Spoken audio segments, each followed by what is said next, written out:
పెట్టుబడుల విషయంలో, వ్యాపారాల విషయంలో లా అండ్ ఆర్డర్ చాలా కీలకం. అధికారులు, రాజకీయ నాయకులు ఇద్దరూ అసమర్థులైతే, రాజకీయ నాయకులు దోచుకుంటూ, అధికారులు దాచుకుంటూ ఉంటే గనక ఆ ప్రాంతాల్ని వదిలేస్తే కంపెనీలు వద్దంటాయి. దీనికి సాక్ష్యం శాన్ ఫ్రాన్సిస్కో.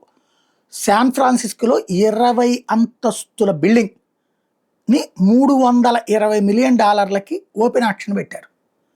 ఒక్కడంటే ఒక్కడు కూడా క్లెయిమ్ చేయలే. కనీసం నేను $1 కడతానని కూడా ఎవడు అడిగినటువంటోడు లేడు. ఇది ఏకంగా 2,00,000 చదరపు అడుగుల బిల్డింగ్. ఎందుకయ్యా అక్కడికి ఇట్లాగా ఎవడు తీసుకోపోవడం? మామూలుగా అమెరికా అంటే ఎగబడతారు కదా, అందులో షాపింగ్ మాలే అన్నప్పుడు ఇంకా ఎగబడతారు కదా, టవర్సే అన్నప్పుడు బాగా ఎగబడతారు కదా. అంటే అవన్నీ ఖాళీగా ఉండటానికి కారణం అవుతున్నటువంటి దానికైనా ఎవడు టేకప్ చేయకపోవడానికి కారణం ఏంటంటే, వాస్తవంగా అది డెమోక్రాట్లు ప్రభుత్వం నడుస్తుంది. శాన్ ఫ్రాన్సిస్కోలో హై క్రైమ్ రేట్ ఉంది. అనేక మందికి ఇళ్ళు వాకిళ్ళు లేవు. అట్లాంటోళ్ళు ఇట్లాంటి ఖాళీ బిల్డింగుల దగ్గరకు వచ్చేసి దందా చేసేస్తుంటారు. అదే సందర్భంలో ఆ ప్రాంతంలో దాడులు, గందరగోళాలు జరుగుతూ ఉంటాయట. ప్రాపర్టీ థెఫ్ట్లు ఎక్కువ జరుగుతుంటాయట.